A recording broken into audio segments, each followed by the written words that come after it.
dikatakan berarti kannibal. Bunyi sekali, dan ini benar itu. Makan daging dan minum darah. Itu kepercayaan mereka katanya kan. Masa dimakannya daging dan diminumnya darah. Kalau hanya mendengar itu memang mengerikan ya. Tapi Yesus sendiri yang sudah mengatakan itu kan, akulah roti hidup. Dan siapa yang memakan dagingku dan minum darahku tidak akan mati. Para bapak dan ibu dan saudara sekalian, itulah sebenarnya yang sangat kita imani, bahwa puncak dari seluruh kehidupan kita ialah Ekaristi.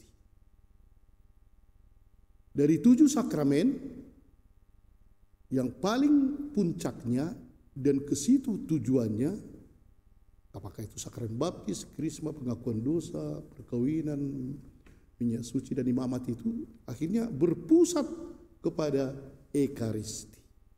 Karena itu dalam pembaptisan bisa ada Ekaristi, dalam imamat bisa seperti perkawinan, semua bisa dan harus persatukan kepada Ekaristi. Para bapak dan ibu, memang itulah pentingnya di tengah-tengah kita Ekaristi kan. Tidak ada seorang anak bersama mamanya. Waktu kolekte dia pun 1.000. Pas waktu komuni, mamanya bilang, kau tak ikut ya, kau tak ikut. Hanya kami. Mak, tapi sudah aku bayar tadi. Dipikirnya membayar hosti itu, kolektenya itu kan. Nah, ada pengertian seperti itu. Tapi memang luar biasa sebenarnya mukjizat Ekaristi ya, mukjizat perubahan tubuh dan darah Kristus yang paling lama itu pada abad ke-8 itu ya, di Lunciano di Italia Selatan, itu di Italia Tengah. Itu terjadi ketika ada seorang pastor yang misa, tapi seperti dia kurang yakin mana mungkin hosti ini menjadi tubuh. Waktu misa pada lalu tiba-tiba hosti itu berubah menjadi daging.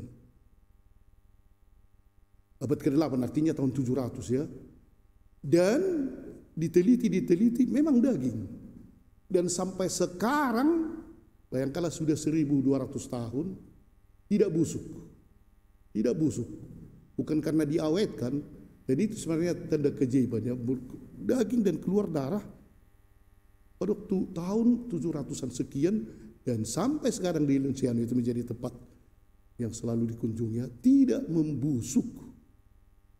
Kristus rupanya mau menunjukkan, percayalah kau pastor,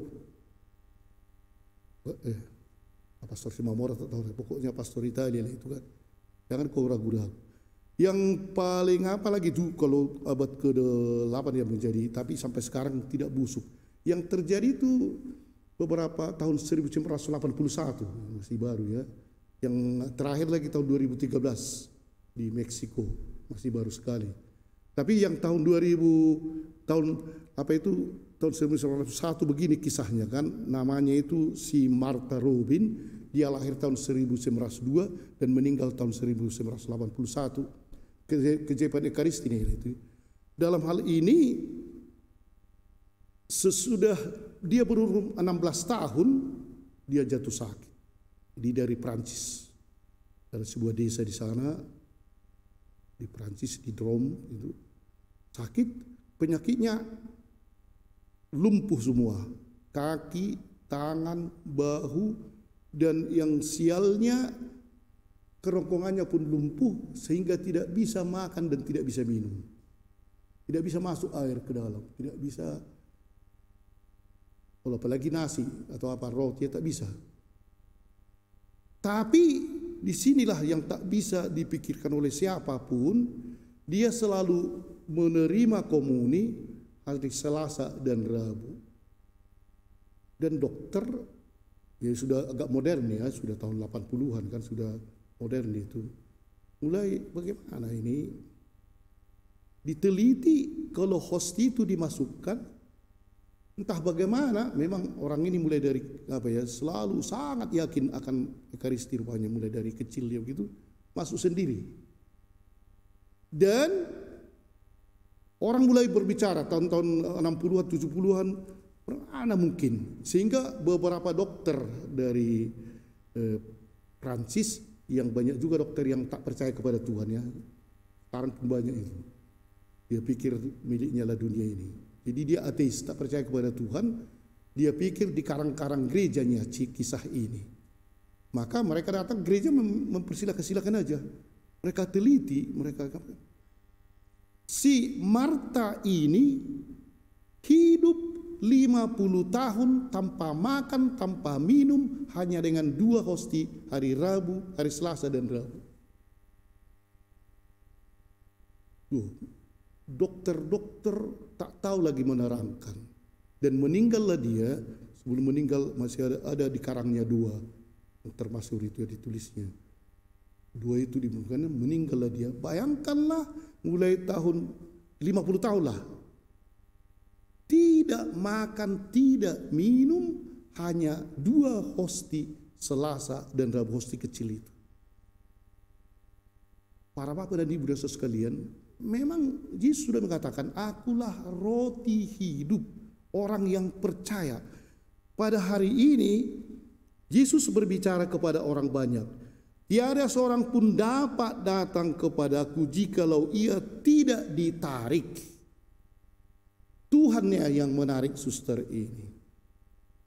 Suster Prancis kepala SD ini, suster yang menarik.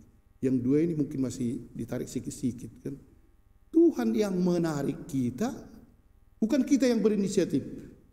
Tapi Tuhan yang menarik. Ini pertama, harus kita tahu. Sehingga kalau umpamanya ada orang yang tidak percaya kepada Yesus atau kepada Tuhan, memang mungkin bukan kekuasaannya itu. Tapi Tuhan yang menarik. Sesudah itu kalau kita ditarik, itulah yang dikatakan kita harus percaya baru kemudian dibangkitkan. Ada juga yang ditarik tapi tak percaya. Ngapain kau tarik aku Tuhan? Suka-suka aku lah, nggak mau aku, katanya. Ada juga. Si Marta Robin ini memang dari kecil dia sangat Katolik sejati ya. Terus dia kalau Ekaristi sangat diikutinya. Apalagi satu kitab Beato yang terakhir itu yang dari Italia juga, yang terakhir kan orang muda itu yang remaja itu yang menjadi santo ya, yang pasti sudah pakai lab, handphone dan seterusnya, itu pun sangat yakin akan Ekaristi kan, yang kanker itu. Ini 50 tahun hidup, rumus dunia tidak bisa menyatakannya, tak bisa sama sekali. Dan disitulah dokter-dokter yang ateis itu, kami pun tak bisa menerangkan. Entah dia menjadi percaya, tak tahulah.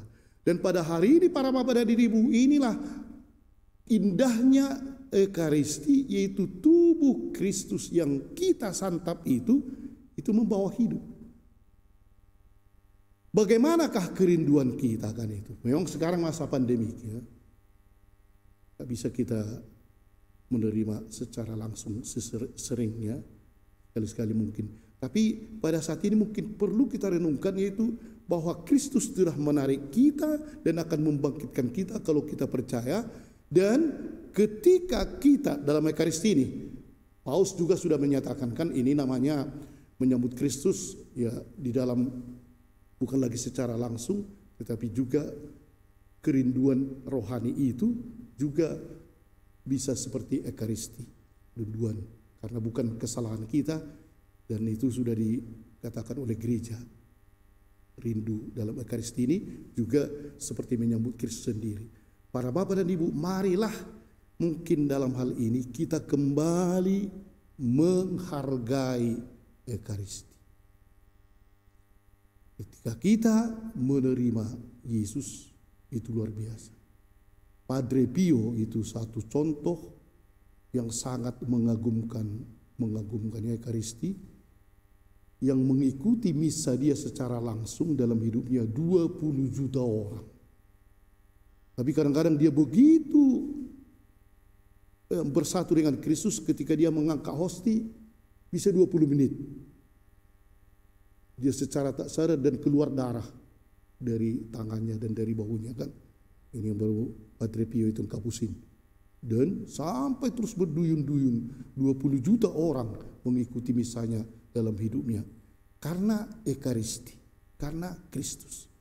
Semoga kita walaupun secara tidak langsung dalam komuni ini atau dalam Ekaristi ini kita bersatu dengan Dia dan kita akan hidup dan dibangkitkan. Amin.